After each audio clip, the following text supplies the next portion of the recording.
Welcome to episode 1 of the Mind Body Manifest podcast. Oh my gosh, I am so excited that you are here joining me on this journey. I feel like this podcast has been on my heart and soul for quite a while now, and here we are. I'm sitting in my beautiful office in our brand new home in Denver, looking out over the mountains, and I'm just feeling so grateful for where I am in my life right now. I am married to my best friend. We have an amazing baby boy named Jack who recently just turned 1, and I'm getting ready to host my 7th spiritual wellness retreat in Tulum in a couple of weeks. And I've built this amazing business that not only transforms women's lives and helps raise the vibration of the planet, but also one that truly fulfills my soul. And I can honestly say that I feel like I'm living my dream life. And that was not always the case. So, in this first episode, I wanted to share with you a little bit about how I got here and the 3 biggest lessons I learned that helped me uncover my soul purpose as a spiritual entrepreneur and completely changed the trajectory of my life. I truly believe that we all have a soul purpose, a divine reason why we're here, which is to share our unique light and our fullest expression with the world and to expand our consciousness through lessons along the way. And how we express and experience our soul purpose is going to be different. And that's what we're each here to find out. So if you're feeling stuck, unfulfilled, like you're meant for more, or you're just unclear on what your soul purpose is, this episode is for you. I hope that the lessons and the tips and the stories that I'm going to share with you today will help motivate you, inspire you, and ultimately help you connect with your unique soul purpose. Okay, let's start with lesson number 1. Your intuition will lead the way.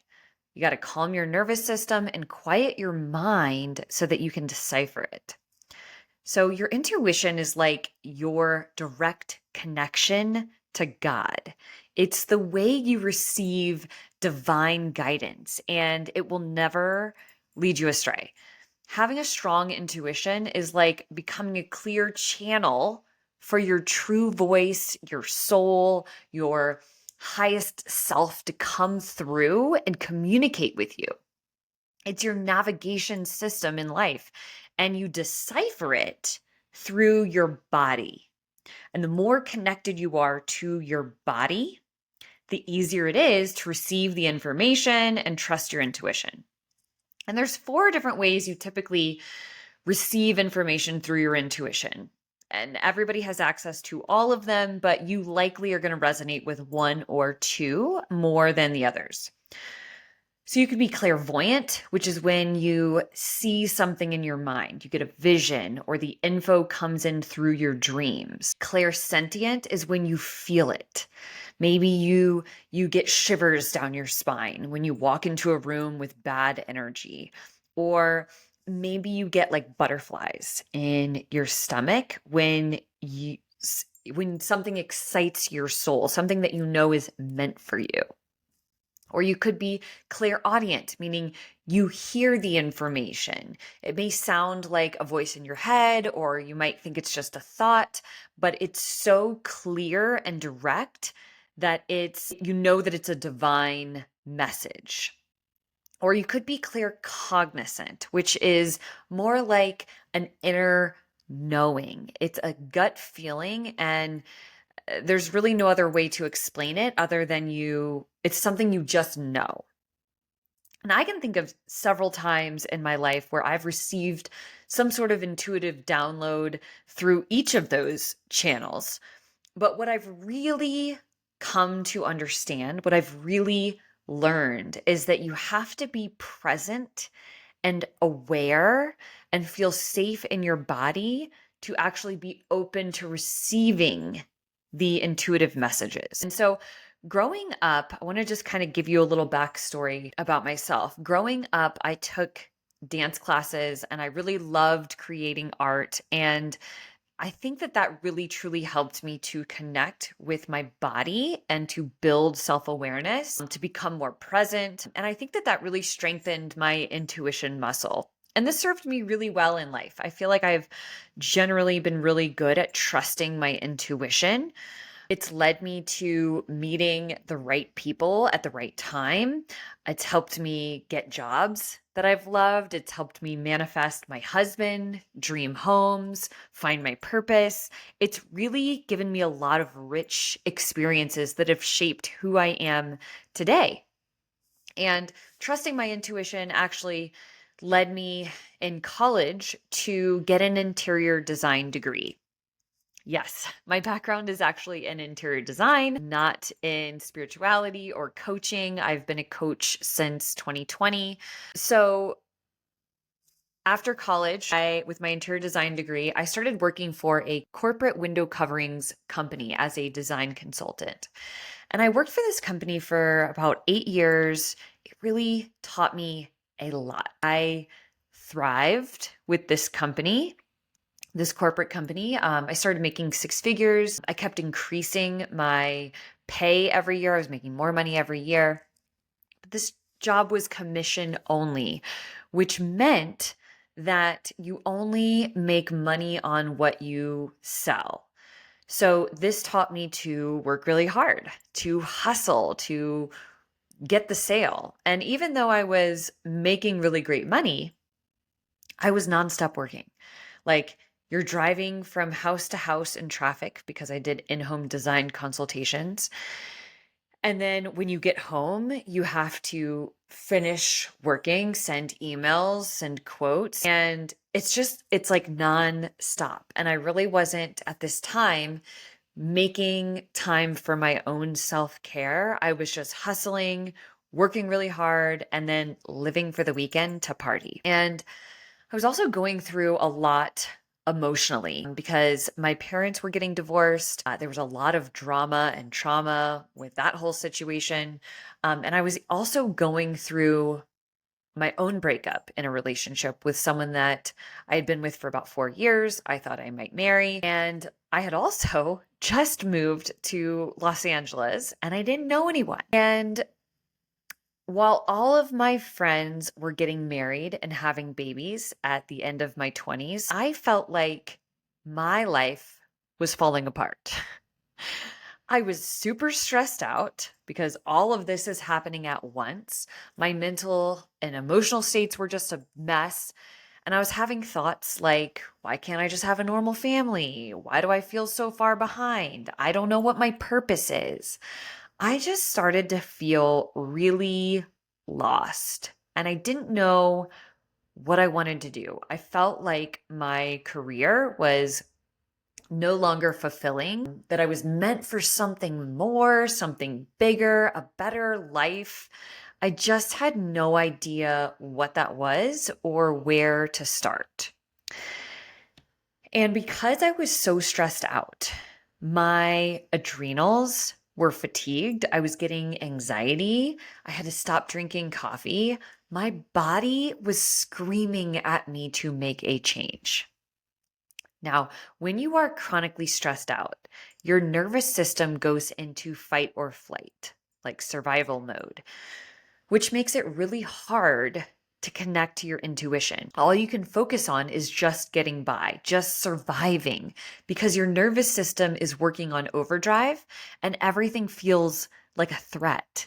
So your thoughts reflect that, your actions get stifled. It's like your energetic field is mucky and clouding your perspective and blocking you from receiving those clear, divine, intuitive guidance, those clear divine messages.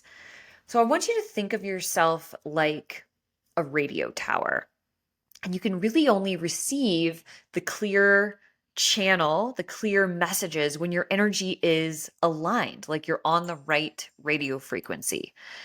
But when you're constantly really stressed out, everything shifts. Like your whole energetic field shifts. You start thinking negatively, you get worried, your nervous system's dysregulated. It's like your energetic frequency is low and you're not in alignment. And so your divine channel gets clouded, gets mucky, and it's so much harder for you to receive the intuitive guidance, for you to know what step is next for you.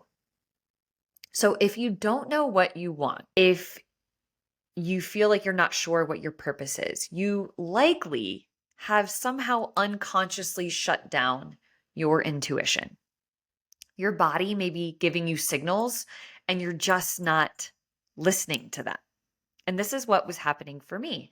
Stress can be a major reason why you're not trusting your intuition, but there could be other reasons as to why this is happening as well. So I'll give you an example. If when you were young, your parents or your caregivers weren't able to meet your emotional needs, you likely learned to attune to their needs in order to receive love. And when you attune to their needs, you shut down your own wants and needs. And so over time, you stop listening to your intuition because you're putting everyone else's wants and needs above your own. You're basically telling yourself, my wants and needs aren't important.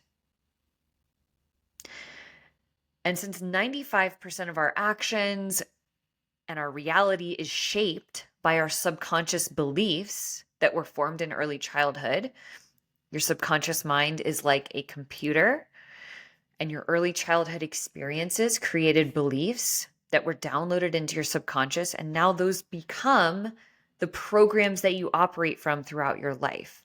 So if you have a subconscious belief that your wants and needs aren't important, you stop trusting your intuition and you start just people pleasing. You do what everybody else wants. And then you wake up one day and you're like, how did I get here? How did I get my life get to this point? I'm unhappy. So it's no wonder you feel stuck. It's no wonder you feel lost. It's no wonder you're not sure what your soul purpose is. Now, at this time, for me, I was approaching the age of 30, and I didn't realize that I was actually going through my Saturn return, which triggered a spiritual awakening for me. Now, if you're not sure what that means, in astrology, I'll give you a very basic general understanding of that. In astrology, the planet Saturn takes like about 30 years to go back to where it was in your chart when you were born, which is why they call it a Saturn return. And Saturn is all about transformation. And typically during your Saturn return, people experience big life changes. Sometimes good, like people are getting married, they're having babies, or they're having a peak in their career. But if you're not living out your purpose, your Saturn return will likely push you towards it by clearing out what needs to go in your life. And this is what happened for me. It felt like everything in my life was just falling apart and changing all at once. My family life, my romantic relationship, where I was living, my career, all of this was changing. And it was so stressful that it was keeping me stuck. Now, the key here for me was learning to put myself first. I had to slow down, prioritize my self-care, really get to know myself on a soul level much better, uncover what I really wanted and needed in my life. And I had to shift my mindset. And fortunately, because I was newly single, living in a new city where I knew no one, and going through this spiritual awakening, I really decided to make that year all about me. I called this the year of Laura. And this was the very beginning of completely transforming my life and sending me on an entirely new path. And at first, it just started with trying new workout classes, going to events, meeting new people, like finding things that were fun for me and inspired me and made me feel more alive. And I started going to yoga, and something really shifted for me in yoga classes. It's like I got out of my overthinking mind. I got more into my body. I just felt more grounded and connected. And it was that same feeling I remember having when I took dance classes as a kid. So I knew it was like it was opening something up with me. It was opening up new energetic channels within me. I started going consistently, and I even downloaded a meditation app, and I started meditating every morning. And this was a huge, huge turning point for me that shifted a lot, especially with the stress. Meditation and yoga really calmed my anxiety. It helped me to feel more grateful, empowered me to take control over my thoughts and rather than feel like a victim to them. And I just had so much more inner peace. I started responding to things differently that normally would trigger me, and I felt lighter, just so much lighter. And then one day, in a yoga class at the end, we're laying down in Shavasana, and this intuitive download just came through and hit me like a lightning bolt. This voice that said, do a yoga teacher training. And it was like the clouds had parted energetically, and I finally got this very clear, divine, intuitive message on my next steps. And I wasn't clear at the time on why I needed to do that yet, but it just felt like an inner knowing that this was meant for me. And so I trusted that. And then I did the yoga teacher training. And during that time, it opened up the floodgates to learning more about spirituality, manifestation, personal development, ancient yogic wisdom, the mind body connection, really learning how to regulate my nervous system.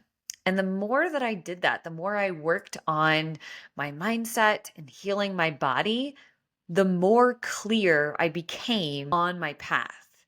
And things just started to shift and align. It was like following the breadcrumbs of my intuition, leading me to the next step, and then the next step, and the next step towards my purpose. But what I did was I just started following my bliss. I started following the things that felt like a yes within my body. And as I'm taking yoga and I'm doing these meditation classes, I was able to understand that message of my body more easily. I became super interested in learning really everything I could about manifestation and the laws of the universe. And as I started to apply what I was learning, my life started changing for the better in every area. And I knew deep within my soul that if I could change my own life with this information, that I needed to help other women do the same. Something within me knew that this was connected to my soul purpose. And so I just kept trusting the little intuitive nudges. I'd get a nudge or an idea or a download to go a certain direction. I remember I got invited to a networking event, and I met a woman there that was a successful life coach and hosting wellness retreats.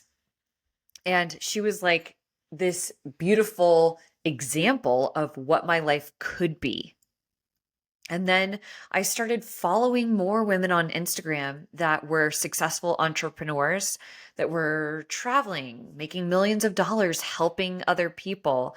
And all of a sudden, I had this epiphany that this was a possible career, that I could actually do what I loved. I could teach yoga, manifestation, become a coach, and have a successful online business helping people and live life on my own terms and get paid more than what I was getting paid, my mind was completely blown.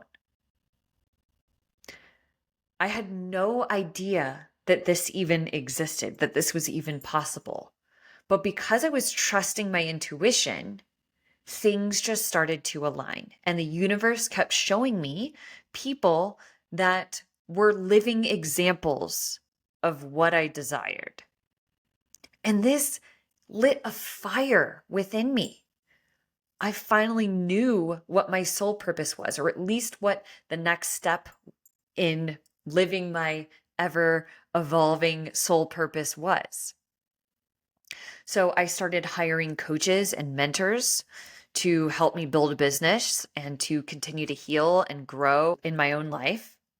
I got certified in a bunch of subconscious reprogramming modalities because I learned that reprogramming your subconscious mind really is the key to personal transformation and manifestation. And so I got certified in all of these subconscious reprogramming modalities so that I could truly help people transform their lives and become a really good coach. I got certified in neuro-linguistic programming, NLP, which is tools to help you rewire your subconscious, hypnotherapy, emotional freedom technique, or EFT tapping, meditation, breath work, and of course, yoga. But the point here is that I would have never been able to find the next step towards my soul purpose. I would have never been able to find the right coaches, mentors, the certifications. Like the path unfolded only once I learned how to slow down, prioritize my self-care, regulate my nervous system so that I could actually hear my intuition come through. And for me, daily meditation and a consistent yoga practice were vital in that process. Those two things, yoga and meditation, completely changed my life. And I highly recommend you meditate. I recommend this to all of my clients, to everyone that I meet. If you've never meditated, you do have 5 minutes. We always have 5 minutes, and there's a lot of different types of meditations out there. You can even just sit down and do a guided one, but it is so powerful and really sets the foundation for personal transformation because it builds self-awareness. It helps you to get out of your mind, more into your body. It opens up and clears your energetic channel. It's just so powerful. Trusting your intuition is key. And in order to do that, you have to slow down. So let's just pause right here. I want you to take a slow, deep breath in and a slow exhale out. Let's do that again. Take a slow, deep breath in through your nose, fill up the belly, ribs, hold the breath at the top of your chest, and slowly exhale through your mouth. Let it all go. And just notice how you feel. Okay, let's move on. This leads me to lesson number 2. Within that story, the second lesson I learned was to find your expanders.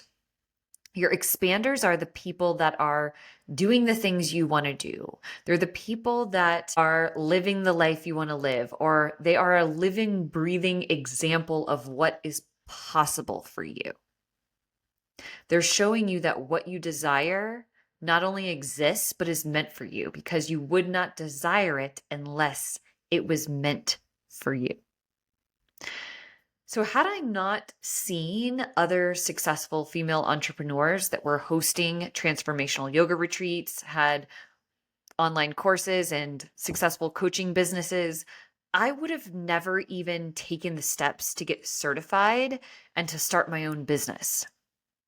I didn't even know that existed at the time. But seeing these people online expanded my belief of what was possible. I probably would not have even gotten certified to teach yoga because I really didn't think there was any money in teaching yoga. I thought that the only way to teach yoga was to teach multiple classes a day at a yoga studio where, again, you're like hustling, making $30 to $40 a class. And that really would have just felt like I was repeating that toxic hustle burnout cycle that I did in corporate with zero time freedom. And that is not the vibe. That is not the vibe. Now, at the time, I also didn't know anyone in my immediate friend group or family. I didn't know anyone that was into personal development, manifestation. I didn't personally know any other coaches in my life. And this was like 2018 when I first started learning about this, and manifestation really wasn't as widely accepted or talked about. It was not all over TikTok like it is today. So I really didn't have any inspiration or clear role model to look to in my immediate environment. But I found those people online, and who you surround yourself with makes all the difference, right? You are the sum of the 5 people you spend the most time with. So I started to get into rooms with the people that I wanted to be like. I started going to wellness events, taking consistent yoga classes, signing up for group coaching programs with other women that were building online businesses. I was listening to all the personal development podcasts. These were the women that were my expanders. And they were the women that inspired me to keep going, to keep following my bliss, to keep trusting my intuition, to live my soul purpose as a spiritual entrepreneur, even when I didn't have any proof or guarantee that it would work for me. And your brain loves proof. It will constantly seek to prove you right. So whatever you show it more of, whatever you focus on, it's going to reflect that back to you into your reality. If you focus on lack, you're going to get more lack. If you focus on finding the people that you see yourself in, that inspire you, that have maybe a similar story to you or are doing what you want to do, your brain will start to associate with that and believe that it's possible for you too. The more examples you have, the deeper it strengthens your belief that it actually is possible and inevitable for you. So start looking for examples of people that have aspects of what you desire in your life and use them as an expander to expand your belief of what's possible for you. Okay, this leads me to lesson number 3 in uncovering your soul purpose, is that it's not so much what you're doing, but who you become along the way. Your soul purpose is not just doing the thing that lights you up and inspires you. Absolutely that. But that's not the only thing. It's also about the journey of becoming a better version of yourself. Your purpose is about the journey of expanding your consciousness and your soul, the part of you that is eternal, that is connected to the divine, that is connected to everyone and everything in this universe. It's about learning from your mistakes and deepening your capacity for love. And in doing that, you come back to your true self. Your true self is who you are without all the labels, mom, coach, wife, whatever it is, without all the fears and the limiting beliefs. Your true self is the essence of love. And since we expand our consciousness and our capacity for love through lessons, your soul purpose will require you to evolve and to change and to grow. And change is not always easy, is it? Transformation can be hard. Think about the butterfly wrapped up in the cocoon, and right before it breaks through into a beautiful butterfly, it's really uncomfortable. But evolving is worth it. Evolving does require you to be brave. It's going to require you to have courage to take risks, to do big, scary things, to feel the fear and do it anyways, to persevere when times are tough and you want to give up. But that is all part of the plan, God's plan. The divine plan of uncovering your soul purpose is learning to embrace the journey, because the journey is everything. And so what I learned along the way was to be brave. I learned to find the lessons, look for the lessons in order to keep going. I learned that living your soul purpose doesn't mean you have this perfect life where nothing ever goes wrong. There's going to be times when you doubt yourself, when you want to give up, when you feel like it's not working. And I've faced a lot of challenges and a lot of setbacks and periods of feeling stuck. But when I remember this lesson that living your purpose is about evolving and becoming the best version of yourself, it empowers me to keep going. It empowers me to find the silver lining, to look for the lesson, to turn the shit into gold, because you always can. And your purpose is going to require you to step into your higher self, your next level self. Now, your higher self is not this like unattainable, perfect version of you who never makes mistakes, who never has negative thoughts.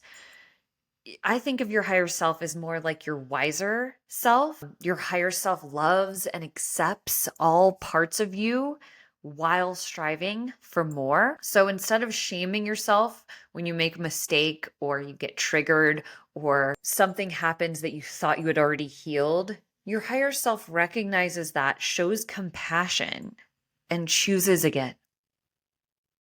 And you know that you are living your soul purpose when you're doing what you love and you're evolving and growing into your highest self. So learn to enjoy the journey along the way. When I started to integrate this lesson, doing the brave and the scary things that your soul purpose is going to require of you, it became so much easier. I didn't just give up the second it felt hard. Now, I truly believe that everyone is deserving of living their soul purpose. And if you haven't quite figured out what that is yet, if you're still feeling stuck or unfulfilled, I really hope that those 3 lessons I shared with you today served as a beacon to inspire you, to motivate you, to get you started along your path. That is it for today. Thank you so much, and I will see you in the next episode.